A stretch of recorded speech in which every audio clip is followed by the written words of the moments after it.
안녕하세요. 바이블코어의 타브입니다. 우리는 거듭남에 대해서 살펴보고 있습니다. 성경에는 거듭남에 대해서 자세하게 설명한 책이 한 권 있습니다. 그것은 바로 요한복음입니다. 요한복음의 저자 사도 요한은 다른 복음서 저자들이 소개하지 않은 예수님과 니고데모와의 대화를 소개했습니다. 그리고 그 가운데 예수님께서 거듭남에 대해서 언급하셨다는 것을 우리가 확인했죠. 그런데 그 거듭남이라는 사건은 요한복음 3장의 니고데모와의 대화 속에서만 있는 것이 아니고 요한복음 전반에 걸쳐서 이제 거듭남에 대해서 소개를 하고 있습니다. 정말 그러한지 한번 확인해 보도록 하겠습니다. 오늘은 요한복음 3장 전후에 있는 문맥을 통해서 거듭남에 대한 메시지를 한번 확인해 보도록 하겠습니다. 먼저 살펴볼 내용은 요한복음 2장에 있는 가나 혼인잔치 사건입니다. 먼저 본문을 읽으며 설명드리겠습니다. 요한복음 2장 1절을 보면 사흘째 되던 날 갈릴리 가나에 혼례가 있어 예수의 어머니도 거기 계시고 예수와 그 제자들도 혼례의 청함을 받았더니 라고 말합니다. 갈릴리 가나는 이스라엘 북부에 있는 지역이고요. 그곳에 결혼식이 있었는데 예수님과 어머니 마리아와 예수님의 제자들이 초청을 받았습니다. 그래서 그곳에 갔는데 소개할 때 사흘째 되던 날이라고 이야기를 합니다. 사흘째 되던 날? 이날은 무슨 날을 의미하는 거지? 라고 많은 사람들이 생각을 했습니다. 그래서 이것에 대한 몇 가지 견해들이 있는데요. 말씀드려보면 첫 번째로 당시에 결혼식이 일주일 정도 그렇게 걸쳐서 결혼 잔치가 진행됐다고 합니다. 그러니까 이 사흘째는 3일째 되는 날, 그러니까 결혼식 3일째 되는 날을 가리키는 것이다 라고 해석하는 그런 견해가 있습니다. 그리고 또 다른 견해로는 이 사건은 굉장히 중요한 첫 번째 표적에 해당되는 사건이기 때문에 이것은 바로 예수님께서 돌아가시고 부활하신 그 3일의 그 기간을 암시하고 있는 3일이다 라고는 해석하시는 분들도 있습니다. 또 어떤 분들은 요 문맥 바로 전을 보면 요한복음 1장 마지막을 보면 이런 사건이 있습니다. 예수님께서 나다나엘에게 이렇게 말씀하십니다. 예수께서 대답하여 이르시되 내가 너를 무화과 나무 아래에서 보았다 함으로 믿느냐? 이보다 더 큰 일을 보리라. 또 이르시되 진실로 진실로 너희에게 이르노니 하늘이 열리고 하나님의 사자들이 인자 위에 오르락 내리락 하는 것을 보리라 하시니라 라고 이렇게 말씀을 하셨습니다. 그래서 예수님께서 나다나엘에게 내가 너에게 더 큰 일을 보여줄 거다. 더 큰 일을 보게 될 거야. 그리고 그것은 하늘이 열리고 사자들이 하나님의 사자들, 천사들이죠. 인자 위에 오르락내락, 예수님 위에 오르락내락 하는 것을 보게 될 거야 라고 말씀을 하셨습니다. 이 사건을 보면은 야곱이 베델에서 이제 하나님과 언약을 맺는 그 사건을 이제 떠올리게 합니다. 근데 이제 그 사건으로 연결된다기보다 이것이 당시 예수님께서 이제 천사, 하늘에 있는 하나님의 메신저들이죠. 하나님의 메시지를 전달하는 사람들이 예수님께 메시지를 전달하는 그런 상황의 어떤 그런 하늘과 소통하는, 교통하는 그런 상황을 너가 보게 될 거야 라고 말씀을 하신 것입니다. 근데 그렇게 말씀을 하셨는데 바로 이어서 사흘째 되던 날이라고 말을 하고 있는 겁니다. 그러니까 그 사건이 나다나엘에게 말씀하신 네가 아주 더 큰 일을 보게 될 거야 라고 하신 이 사건이 오래 후에 이제 이루어진 게 아니고 바로 이어서 3일 후에 바로 이어서 이 사건이 그러한 일을 소개하고 있는 거다라고 문맥이 이렇게 이어지고 있는 것을 소개하는 표현이라고 이제 해석하기도 합니다. 그리고 또 한편에서는 이 사흘째 되던 날을 이렇게 해석하기도 합니다. 조금 더 앞쪽을 보면 요한복음 1장 1절부터 18절이 요한복음의 서론에 해당됩니다. 그리고 이제 본론에 들어서서 요한복음 1장 19절을 보면 이런 상황입니다. 유대인들이 예루살렘에서 제사장들과 레위인들을 요한에게 보내어 내가 누구냐 물을 때에 요한의 증언이 이러하니라 라고 말하면서 사도 요한이 아니고 세례 요한, 예수님께 세례를 베푼 세례 요한이 등장을 합니다. 그런데 가만히 보면 사도 요한은 이렇게 기록했습니다. 이튿날, 바로 다음 날이라고 이야기하면서 요한이 이제 세례 요한이죠.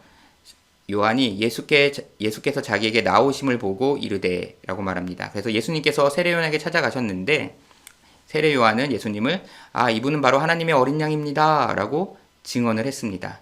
그리고 예수님께 세례를 베풀죠. 그 사건이 일어났습니다. 그리고 또 사도 요한은 이 요한복음의 저자는 또 이튿날이라고 이야기하면서 다음 날이죠. 요한이 자기 제자 중 두 사람과 함께 섰다가라고 말하면서 예수님께서 이제 안드레의 소개로 베드로를 만나시는 그런 사건이 기록되어 있고요. 그리고 또 43절을 보면 이튿날이라고 해서 또 다음 날에 이런 일이 있었다라고 말하면서 이제 빌립이 나다나엘에게 예수님을 소개하는 그래서 제자가 되는 그런 장면이 또 기록되어 있습니다. 그래서 이 날들을 그러니까 저자인 사도 요한이 이렇게 굳이 표현한 이 날들을 보면 여기가 이제 첫째 날이 되는 것이고요. 그리고 여기가 이틀째, 그 다음에 3일, 4일이 됩니다. 시간의 경과로는 4일이 지났죠. 그리고 난 다음에 바로 이어서 사흘째 되던 날이 되는 겁니다. 그러니까 날로만 세어보면은 맨 앞에 이제 4일이 지났고 또 3일이 지난 날이 되는 거니까 3일째 되는 날이 되는 거니까 바로 7일째가 되는 날이 되는 겁니다. 그래서 사도 요한이 지금 설명하고 있는 날에 의하면 7일째가 되는 날이죠. 그렇기 때문에 이 날에 의해서 사람들은 어떤 해석자들은 이제 창세기에 있는 천지창조시의 그 7일을 갖다가 연상시켜서 연결고리가 있는지 이제 바라보기도 합니다. 그런데 이 사흘째 되던 날이라는 표현은 천지창조와 연결시키는 것이라고 보이지는 않고요. 하지만 이제 완전한 수로 상징되는 이제 7일째 되는 날로 보이는 7일째 되는 날을 가리키는 것은 분명히 보입니다. 예. 그래서 천지창조로까지는 연결시키는다기보단 예수님 이제 하나님께서 7일째 이제 완전하게 하시면서 이제 복을 주시지 않습니까? 그런 것과 같이 완전하게 된 상황. 그러니까 이 사건이 가나 혼인잔치 사건이 이제 7일째 되는 날에 있는 마지막에 있는 굉장히 중요한 사건이야라고는 소개를 하고 있는 것이죠. 예, 그렇게 소개하고 있는 것으로 보입니다. 그것을 의도적으로 날짜에 맞추어서 날짜를 통해서 이제 문학적인 기법으로 이것을 강조점을 둔 것이죠. 그러니까 이 가나 혼인잔치 사건은 단순히 하나의 사건, 예수님께서 기적을 일으킨 하나의 사건이라기보단 사도 요한이 서론을 마치고 요한복음 1장 19절부터 날짜를 표현해 가면서 이 한 문맥으로 계속 하나의 사건을 이야기하고 있는 것입니다. 그래서 마지막에 요한복음 2장 12절을 보면 그 후에 예수께서 그 어머니와 형제들과 제자들과 함께 가버나움으로 내려가셨으나 거기에 여러 날 계시지는 아니하시니라 라고 말하면서 상황이 일단락 되거든요. 예, 일단락 됩니다. 그러니까 요한복음 1장 19절부터 2장 12절까지가 한 문맥인 것이죠. 그리고 그 안에 있는 가장 중요한 사건은 바로 7일째 있었던 이 가나 혼인잔치 사건인 겁니다. 자, 사도 요한이 본론에서 처음으로 소개하는 가장 중요한 사건, 또 문학적인 장치를 사용해서 강조하고 있는 사건의 의미가 무엇인지 한번 확인해 보도록 하겠습니다. 3절부터 보죠. 포도주가 떨어진지라 예수의 어머니가 예수에게 이르되 저들에게 포도주가 없다 하니 라고 말씀합니다. 예수님의 어머니 마리아께서 포도주가 없다라고는 소식을 전했습니다. 예수께서 이르시되 여자여 나와 무슨 상관이 있나이까 내 때가 아직 이르지 아니하였나이다 라고 답변을 하십니다. 여자여 나와 무슨 상관이 있나이까 이 말씀은 저는 공감됩니다. 포도주가 떨어지는데 저보고 어떻게 하라는 말인가요? 예수님께서는 상관없다는 듯이 말씀하셨죠. 그런데 그 뒤에 있는 말씀이 굉장히 의미심장합니다. 내 때가 아직 이르지 아니하였나이다 라고 말씀합니다. 그러니까 지금 아직 때가 이르지 아니하여서 상관이 없는 것이지 내가 무언가를 해야 되는 때가 있으면 그때는 그 일을 하셔야 된다라는 말씀인 것이죠. 예. 그래서 아직은 그 때가 이르지 아니하기 때문에 이제 거절하는 그런 이제 의사 표현을 하셨습니다. 그럼에도 불구하고 예수님의 어머니께서는 이렇게 말씀하십니다. 그의 어머니가 하인들에게 이르되 하인들에게 명령하셨어요. 너에게 무슨 말씀을 하시든지 그대로 하라 하니라 라고 말합니다. 그래서 예수님 예수님의 지시를 받으라고 이제 거듭 요청을 하신 거죠. 예수님께. 그러니까 예수님께서는 그 말씀에 순종하신 것으로 보입니다. 아직은 예수님께서 지금 사역해야 되는 무언가를 하셔야 되는 그때가 이르진 아니하였지만 어머니의 요청에 의해서 순종하신 것으로 보입니다. 그래서 무슨 일을 하시는데요. 거기에 유대인의 정결 예식을 따라 두세 통 드는 돌항아리 6이 놓였는지라 라고 말합니다. 유대인의 정결 예식은 이제 율법에 의해서 위생에 따르기도 하고 어떤 그런 여러 가지 절차들이 있습니다. 깨끗하게 해야 되는.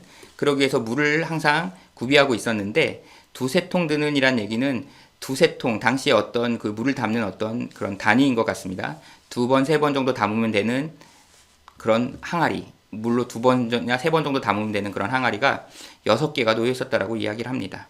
그리고 거기에는 예수께서 그들에게 이르시되 이제 하인들에게 말씀하신 거죠. 하인들에게 명령하셨는데 항아리에 물을 채우라 하신즉 하인들이 물을 이제 아구 끝까지 이제 가득 채웠습니다. 그리고 이제는 떠서 연회장에게 갖다 주라 하심에 갖다 주었더니, 그래서 연회장은 이 결혼식을 이제 주관하는 어떤 그런 진행자 전체를 갖다 운영하는 그런 사람입니다. 그 사람에게 갖다 주라고 하니까 갖다 주었더니 그 연회장이 그 포도주를 갖다가 물을 먹었는데 그것이 포도주였던 거예요. 그래서 물로 된 포도주를 맛보고도 어디서 났는지 알지 못하되 물돈 하인들은 알더라. 연회장이 신랑을 불러라고 말합니다. 자, 그래서 그 물을 갖다 줬는데 그것이 바로 포도주였던 거예요. 그리고 연회장은 지금 포도주가 떨어져 갔기 때문에 난처해하고 있었는데 포도주가 생겼으니까 이제 굉장히 좋았던 거죠. 근데 연회장이 이제 신랑을 불렀습니다. 신랑 잔치를 주관하는 이제 주최 측에 이제 불렀어요. 그리고 말하되 사람마다 먼저 좋은 포도주를 내고 취한 후에 낮은 것을 내거늘 그대는 지금까지 좋은 포도주를 두었도다 하니라 라고 말합니다. 이 얘기로 미루어봐서 당시 이런 잔치를 할 때 처음에는 사람들이 아직은 취하지 않았으니까 좀 질이 좋은 그런 포도주를 냈다가 이제 사람들이 취하고 나면 그래도 이게 진행을 하는 그런 단가를 조금 낮추기 위해서 조금 질이 떨어지는 그런 포도주를 내는 그런 이제 어떤 관례가 있었던 모양이죠. 그런데 지금 맛본 포도주는 진짜 좋은 포도주다. 이게 더 좋다. 앞쪽에서 먹었던 것보다 더 좋은 포도주구나 라고 이야기를 했다는 거예요. 그래서 굉장히 좋은 포도주라는 걸 알 수 있고요. 이것이 바로 예수께서 이 표적을 갈릴리 가나에서 행하여 그의 영광을 나타내심에 제자들이 그를 믿으니라 라고 하면서 상황이 일단락됩니다. 사도 요한은 이것이 바로 첫 번째 예수님께서 행하신 표적이다 라고 이야기를 했고, 이것을 보고 제자들이 예수님의 을 이제 믿게 되었다라고 이제 이야기를 한 것이에요. 이 상황, 사도 요한이 본론으로 시작해서 7일이라는 날짜로 묶으면서 이 사건을 7일째 있었던 사건이라고 하면서 강조한 이 사건이 가진 중요도는 과연 무엇일까요? 메시지는 그것은 바로 이것입니다. 이거는 성경을 알레고리로 해석하는 것은 굉장히 무리한 해석들이 많이 있는데 이 부분은 알레고리로 해석하는 것이 맞는 것으로 보입니다. 자, 그것이 무엇이냐면 일단 정결예식에 사용했던 그 돌 항아리는 인간을 가리킵니다. 인간을 가리키고 그 다음에 6이라는 숫자는 7이라는 완전함을 나타내는 숫자에 미치지 못한 인간의 그 한계를 가리키는 것이죠. 인간의 한계를 상징하는 것입니다. 그리고 항아리에 채웠던 하인들에게 항아리에 물을 채우라고 말씀하셨는데 이 물은 이제 정결 예식을 따르는 것처럼 이제 율법을 상징합니다. 그래서 한계가 있는 인간에게 물을 율법의 그런 내용들을 가득 아구까지 가득 채웠을 때가 됐을 때 그때 예수님께서 그것을 변하게 하셔서 이제 아주 좋은 포도주, 맛볼 수도 없는 아주 좋은 포도주로 이 결혼식을 완성시키는 그 일을 하셨던 것이죠. 그래서 이 물로 된 이 율법으로 상징되는 이 물을 이제 새 언약으로 상징되는 포도주로 바꾸실 수 있는 분이 바로 예수님이시다라는 것을 보여주는 게 바로 이 사건이 가진 가장 핵심 메시지입니다. 그리고 그것이 바로 율법으로 가득 차서 율법의 때가 이제 완성되었을 때, 율법의 때가 가득 찼을 때 바로 새 언약의 질서로 바꿔주시는 분, 그 율법의 진정한 의미들로 완성시켜 주시는 분, 그런 내적 변화를 일으켜 주시는 분, 그것이 바로 거듭남인 것이죠. 예. 그러니까 이 가나 혼인 잔치의 사건은 단순히 예수님께서 물을 포도주로 바꾸어서 사람들의 곤란함을 해결해 주시고 아니면 어머니의 말씀에 순종하셨다거나 아니면 기적을 이렇게 일으킬 수 있는 능력자시라는 걸 보여주는 것이 아니고 예수님의 사역을 이 어떠한 것인지를 이제 상징적으로 보여주고 있는 것이죠. 그래서 그 일을 하기에는 아직은 때가 이르지 아니하였다라고 말씀을 하신 것인데 어머니의 어떤 요청에 의해서 순종하여서 이것을 이제 비유적인 이 사건을 이제 행하셨던 것이죠. 이것이 바로 이제 거듭남에 대해 예수님께서 지금 이제 요한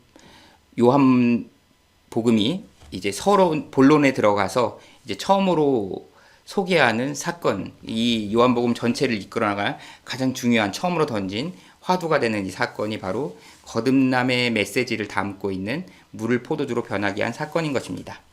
그리고 이제 이어지는 사건을 보면요, 또 유명한 또 하나의 사건이 등장합니다. 그것은 바로 사람들이 성전 청결 사건이라고 불리우는 사건인데요. 성전 청결 사건을 일단 먼저 살펴보겠습니다. 요한복음 2장 13절로 바로 이어지는 사건에 유대인의 유월절이 가까운지라 라고 말합니다.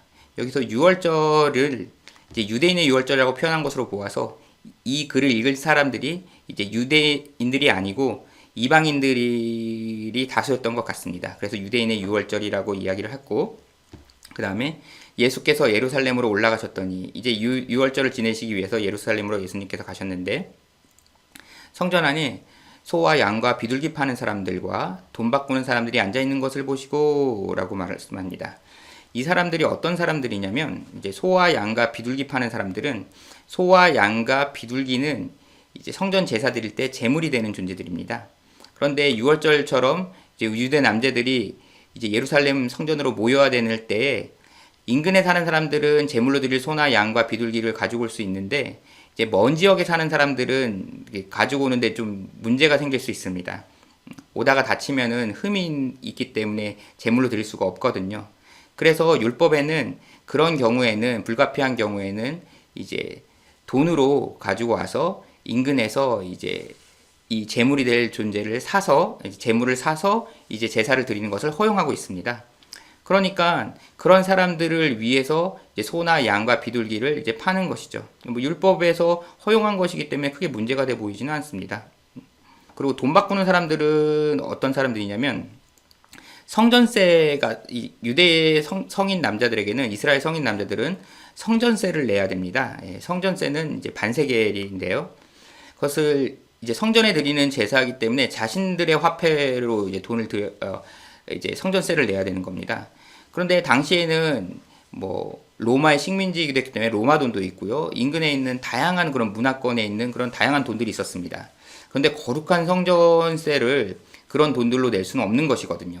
그렇기 때문에 이제 그것을 갖다가 세겔로 이제 성전세를 내는 그 돈으로 바꾸어주는 환전하는 그런 사람들도 있었습니다. 그 사람들이 바로 돈을 바꾸는 사람들입니다. 그런데 예수님께서 그 사람들을 노끈으로 채찍을 만드셔서 양이나 소를 다 성전으로 내쫓으시고 돈 바꾸는 사람들의 돈을 쏟으시며 상을 엎으시고 라고 말씀하십니다. 그래서 환전하고 있는 어떤 그런 테이블이나 뭐 그 사람들 돈, 그 다음에 제물로 될 양이나 소를 갖다가 다 내쫓아 버리신 거예요. 예수님께서는 어떻게 보면 율법에서 허용했던 이런 사람들을 갖다가 왜 이렇게 쫓아내셨을까라고 했을 때 이것은 이런 의미가 있습니다. 당시에 이제 고대 그런 다른 사료들을 보면은 이 상황이 어떤 상황이냐면 당시 이제 제사장 그룹과 성전을 관리하는 그런 이제 사람들 같은 경우에는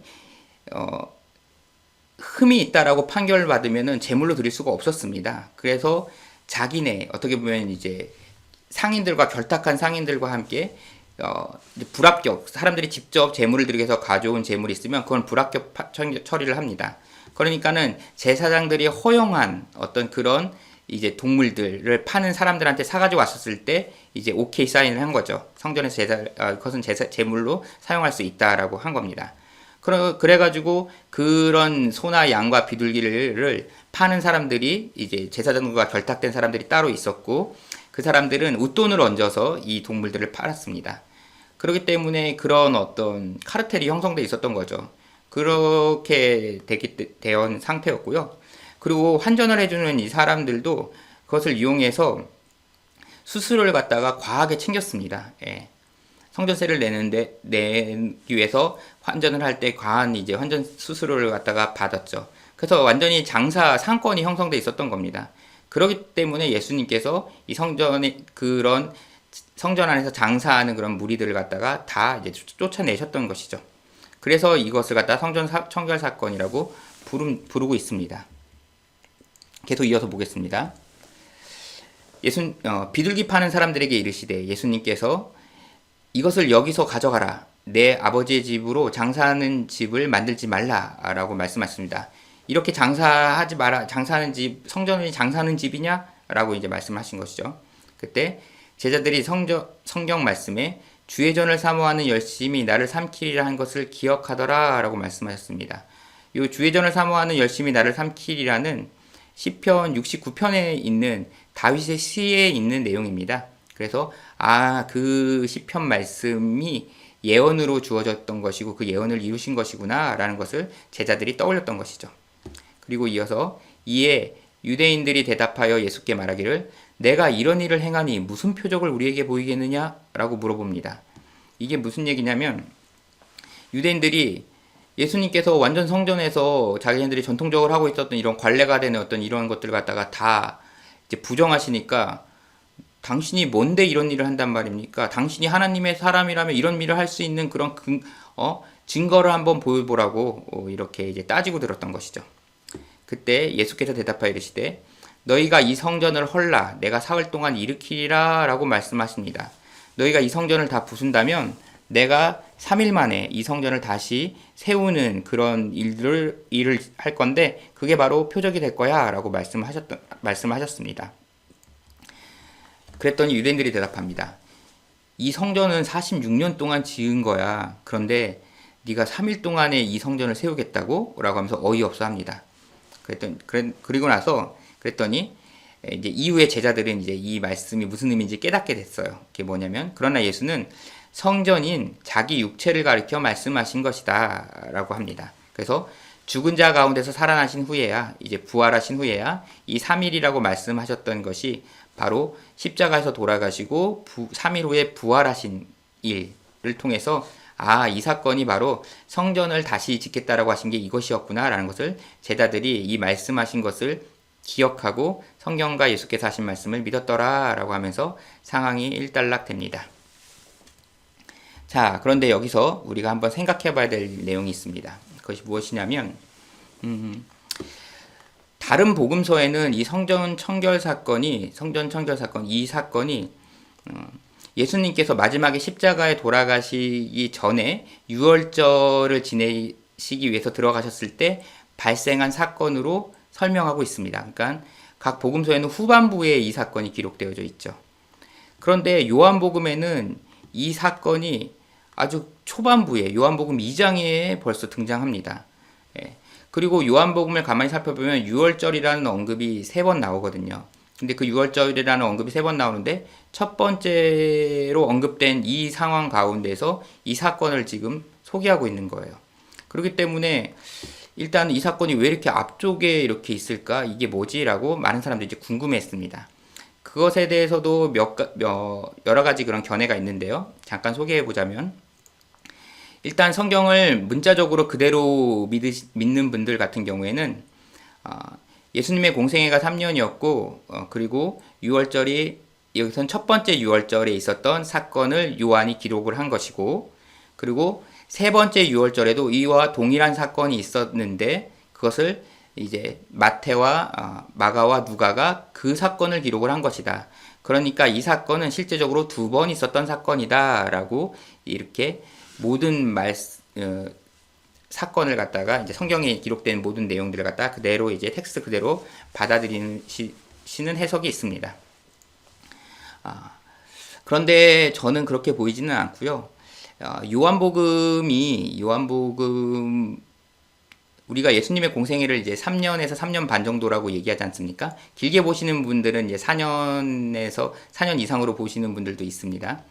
근데 보통 일반적으로 이제 3년으로 알려져 있죠. 그 근거가 뭐냐면 요한복음에 6월절이라는 언급이 3번 나오기 때문이에요. 그래서 그 6월절이라고 나온 것이, 그러니까 요한이 시간 순서대로 역사적인 사건 중심, 사건의 객관적인 사건을 전달하는 걸 목표로 썼다라고 전제를 하고요. 그래서 6월절이 3번 언급됐기 때문에 첫 번째 예수님의 공생의 첫 번째 6월절, 그리고 두 번째 6월절이 언급됐을 때 두 번째 2년차 6월절, 그 다음에 요한복음에 또 세 번째 언급된 6월절이 3년차 6월절로 사람들이 이제 보고 예수님의 공생의 기간이 3년, 그리고 그거보다 좀 더 넘어가는 3년 반 정도로 이렇게 보는 그런 견해들이 있습니다. 그런데 저는 예수님의 공생애가 3년이나 3년 반처럼 이렇게 길지 않았을 거라고 추측하기는 합니다. 근데 이제 왜 그렇게 생각하는지는 워낙 이 3년과 3년 반이 교회에 오랫동안 퍼져나가 있고 많은 유력한 학자들과 교부들도 이제 그렇게 말을 했었기 때문에 그렇지 않다라는 것을 갖다가 제시하기에는 조금 많은 설명들을 좀 해야 되는데요. 이제 그런 건 지금 시간에는 이제 그거를 다 따지진 않겠습니다. 다음에 혹시 기회가 되면 이제 왜 예수님의 공생의 기간을 좀 그렇게 길게 보지 않는지에 대해서 말씀을 드릴 기회가 있으면 드릴 텐데요. 지금은 이제 그 상황을 얘기하는 것이 아니고, 그러니까 요한복음은 이 역사적인 사건을 전달하는 게 1차 목표는 아니었습니다. 어떤 메시지를 전달하기 위해서 예수님의 공생애에 있었던 그런 사역들을 일부 사건들을 갖다가 배치를 한 것이죠. 예. 그렇기 때문에 이 사건은 마태, 마가, 누가에서 설명했던 것처럼 마지막 예수님께서 6월절에 들어가실 때 있었던 사건, 그때 발생했던 사건이고, 사도 요한은 특별하게 그 사건을 의도적으로 앞쪽에 배치를 해 놓은 것입니다. 예. 이런 기록들이 시간 순서를 갖다가 설명하기 위한 그런 것이 아니고 그냥 6월절에 있었던 사건이다라고 소개를 하고 있는 것일 뿐이죠. 이게 첫 번째 6월절이라고 이렇게 말을 하고 있는 그런 의미는 아닙니다. 예. 그렇지 않은 근거는 다음에 기회가 되면 말씀드릴게요. 자, 그렇기 때문에 그러면은 사도 요한은 이 사건을 굳이 역사적인 시간순이 아닌 의도적으로 주제에 맞춰서 이 사건을 앞에다가 배치한 것입니다. 그러면 이 사건이 가진 메시지가 무엇이냐라는 것을 우리가 살펴봐야 되겠죠. 네, 그 사건은 바로 이것입니다. 우리가 보통 성전 청결 사건 혹은 성전 정화 사건이라고 부르는데 이 사건을 이렇게 부르는 것도 저는 아주 적절한 표현은 아니라고 생각합니다. 왜냐하면 예수님께서 이 성전을 헐라라고 말씀하셨어요. 이 성전을 부숴버리라라고 말씀하셨거든요. 예. 그리고 이스라엘의 역사를 보면 이스라엘의 성전이 이들이 이제 하나님의 말씀에 불순종해서 바벨론으로 포로로 잡혀가면서 성전이 완전히 파괴됩니다. 그리고 다시 바벨론 포로에서 귀환해서 새로운 성전을 짓죠. 예.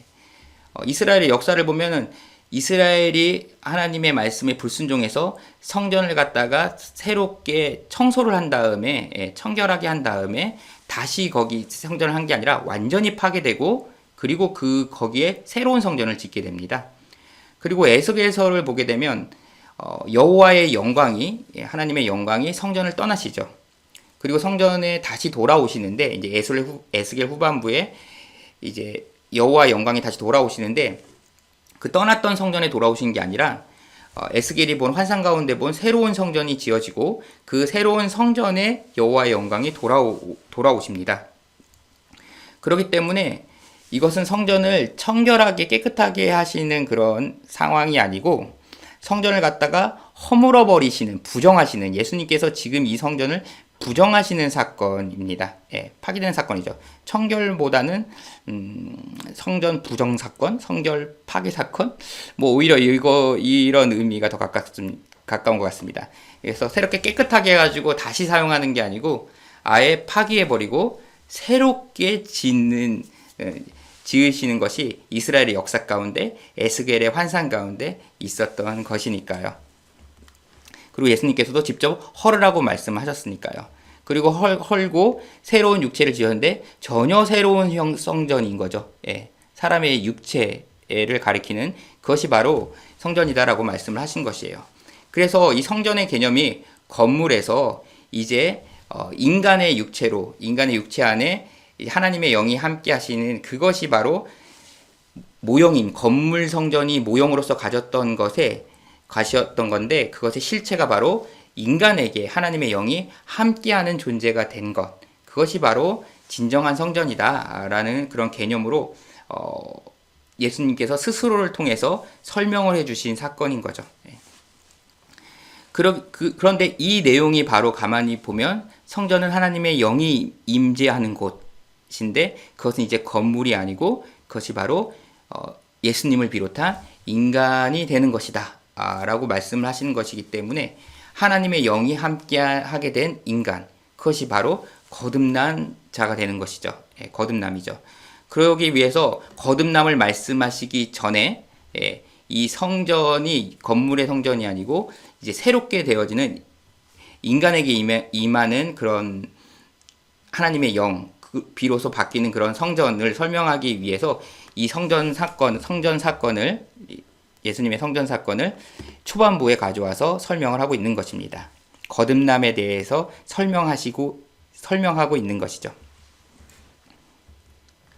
자, 그리고 이 성전 청결 사건이 맞춰진 다음에 이제 막간으로 요런 내용이 있습니다. 이게 무엇이냐면 이어지는 요한복음 2장 23절을 보면 6월절에 이제 이어지고 있죠. 위에 있는 6월절 사건을 이어서 받아서 말합니다. 6월절에 예수께서 예루살렘에 계시니 많은 사람이 그의 행하시는 표적을 보고 그의 이름을 믿었으나 예수는 그의 몸을 그들에게 의탁하지 아니하셨으니 이는 친히 모든 사람을 아심이요 라고 말씀합니다. 자, 예수님의 많은 그런 표적들을 보고 예루살렘에 있는 많은 사람들이 예수님을 믿었습니다. 우리가 예수님을 믿는 건 너무나 중요한 일 아닙니까? 그런데 예수님은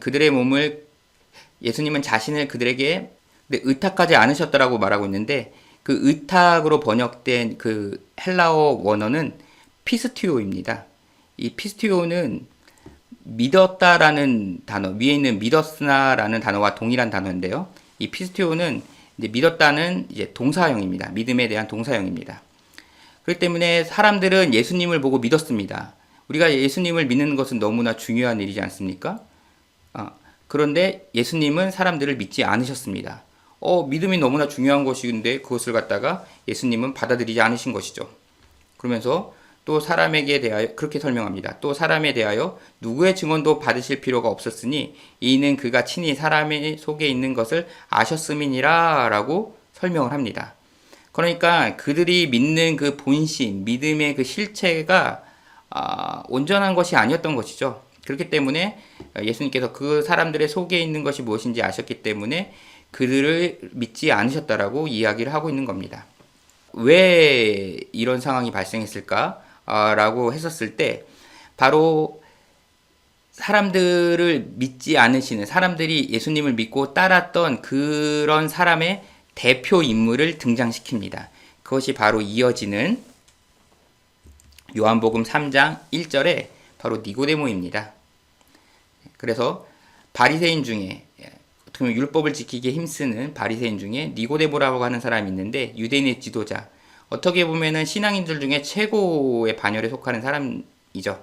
그런 니고데모가 예수님께 밤에 예수께 와서 이르되 라삐여 우리가 당신은 하나님께로부터 오신 선생인 줄 아나이다. 하나님이 함께 하시지 아니하시면 당신이 행하시는 이 표적을 아무도 할 수 없음이니이다 라고 말합니다. 그래서 예수님이 하나님께로부터 오신 분인 것을 믿었어요. 그리고 예수님의 표적도 믿었죠. 하지만 예수님께서는 그것이 온전한 것이 아니라고 말씀을 하셨어요. 그래서 설명을 해주시죠. 예수께서 대답하여 이르시되 진실로 진실로 내게 이르노니 사람이 거듭나지 아니하면 하나님의 나라를 볼 수 없느니라 라고 말씀하시면서, 그리고 우리가 지금 가장 살펴보고자 하는 그 궁금해하는 거듭난다라는 표현을 비로소 여기서 이제 사용을 하시는 것입니다. 자, 그래서 많은 사람들이 예수님을 믿었습니다. 그리고 그의 표적도 믿었어요. 하지만 예수님은 그들을 믿지 않으셨죠. 우리도 교회를 다니고 있고 신앙인이라고 불리우는 많은 사람들도 예수님을 믿고 따르고 있습니다. 그런데 그 모든 사람들이 다 거듭나느냐, 거듭남 존재냐라고 했었을 때 저는 그렇지 않다라고 생각을 합니다. 니고데모와도 같은 사람도 얼마든지 있는 것이죠. 그것을 지금 설명해주고 계신 것이거든요. 그래서 예수님이 하나님께로부터 오셨고 그 다음에 그 표적을 믿었습니다. 하지만 하나님께서 인간을 구원하시는 사역의 아주 핵심인 거듭남에 대해서는 이해하지 못하고 있었죠. 그것이 무엇인지를 경험하지 못했습니다. 맛보지 못한 자죠. 그렇기 때문에 예수님께서 사람이 거듭나지 않으면 하나님의 나라를 볼 수 없다라는 이제 그 핵심적인 상황을 설명해 주신 것입니다. 그리고 이제 이 사건은 여기서 그쳐지는 것이 요한복음 3장에서 그쳐지는 것이 아니고요. 계속 이어서 요한복음 4장으로까지 이어집니다. 오늘은 요한복음 4장까지 살펴볼 건데요. 요한복음 4장에는 그 유명한 사마리아 여인이 등장을 합니다. 사마리아 여인에 관한 내용은 제가 사마리아 여인에 관한 영상을 따로 만들어 놓은 게 있습니다. 그것을 참고하시면 사마리아 여인에 관한 내용만 좀 설명드린 내용이 있어서 보시면은 도움이 되실 수 있을 것 같고요. 오늘은 거듭남이라는 주제에 맞추어서 한 부분만 살펴보도록 하겠습니다. 사마리아 여인이 예수님께 말합니다. 우리 조상들은 이 산에서 예배하였는데 당신들의 말은 예배할 곳이 예루살렘에 있다 하더이다 라고 예수님께 말씀했습니다. 자, 여기서 사마리아 여인은 이 산에서 예배했다는 얘기는 뭐냐면, 여기는 이제 그리심산이었는데 거기에 성전을 짓고 사마리아 사람들은 이제 거기서 하나님을 섬겼습니다. 그런데 당신들의 말은 유대인들을 말하는 것이고요. 유대인들은 예루살렘에 있는 성전에서 예배드려야지 그게 진짜 하나님을 섬기는 것이야 라고 말했다는 것이에요. 그때 예수님께서 대답하십니다. 여자여, 내 말을 믿으라. 이 산에서도 말고 예루살렘에서도 말고 너희가 아버지께 예배할 때가 이르리라 라고 말씀하십니다. 그래서 그리심산에서 예배드리는 것도 아니고 예루살렘 성전에서 예배드리는 것도 아니고 진정한 예배를 드릴 때가 있을 것이야 라고 말씀하셨죠. 계속 보면 너희는 알지 못하는 것을 예배하고 우리는 아는 것을 예배하노니 이는 구원이 유대인에게서 남이라. 예수님께서는 너희는 알지 못하는 것을 예배하고 있었다. 그러니까 그리심산에서 성전 짓고 예배를 드린 것은 옳지 않은 것이야. 율법에 맞는 것이 아니었어. 그리고 우리는 아는 것을 예배하노니 유대인들이 예배를 드리는 것이 율법에 따르는 진정한 그런 율법에 따른 예배였어 라고 말씀하신 거죠. 그렇지만 그 모든 것을 이것도 아니고 그리심산도 아니고 예루살렘 성전도 아니야. 이제 아버지께 참되게 예배하는 자들은 이제는 영과 진리로 예배할 때가 올 거야 라고 말씀을 하셨습니다. 그래서 이제 성전 청결 사건에서 예수님께서 성전을 헐어버리라고 말씀하셨지 않습니까? 예, 그리고 성전에서 드리고 있는 그런 행패들을 갖다가 다 부정해 버리셨죠. 그들의 타락해버린 그 성전 예배를 갖다가 이제 드러내셨죠. 그렇게 하신 다음에 이제 그 모든 것들은 다 모형이었고 진정한 예배가 드리는 자들은 영에 의한 예배를 드리게 될 거야. 왜냐하면 하나님은 영이시기 때문에 예배하는 자가 영으로 예배를 드리는 것이 진정한 예배야 라고 설명을 해주십니다. 그래서 영으로 드리는 예배, 바로 하나님의 영에 의해 거듭난 자가 되어야 진정한 예배자가 된다라는 설명을 해주신 것이죠. 그렇기 때문에 지금 요한복음은 서론을 마치고 본론을 시작해서 7일이라는 날짜로 묶어서 7일째에 예수님의 사역의 아주 핵심인 이제 물을 포도주로 바꾸는, 그래서 율법의 때가 가득 찼을 때 이제 새 언약을 상징하는 포도주로 바꿔주시는, 그 율법의 질서의 실체로 바꿔주시는 그 사역을 예수님이 하시는 거라는 걸 보여주고 선언한 후에, 자, 그것을 설명하기 위해서 너희가 지금 성전에서 드리는 예배는 타락했고, 진정한 예배는 바로 인간이, 하나님의 영이 인간에게 임했을 때 예배를 드리는 것이야라는 것을 이제 비유적인 사건으로, 성전 청결하는 사건으로 이제 보여주신 것이죠. 그런데 사람들은 그것을 갖다가 이해하지 못했기 때문에 니고데모라는 사람과의 대화를 통해서 거듭남이라는 것을 예수님께서 말로 설명을 해주신 것이에요. 그리고 그것을 사마리아 여인과의 대화를 통해서 통해서도 이제 진정한 예배를 드리는 것이 성전 제사에 있는 것이 아니고 바로 인간에게 내주하시는 하나님의 영에 의해서 변화된 자들, 거듭난 자들이죠. 그런 자들이 예배를 진정하게 드리는, 진실되게 예배를 드리는 때가 오는 것이다 라고 설명해 주신 것이죠.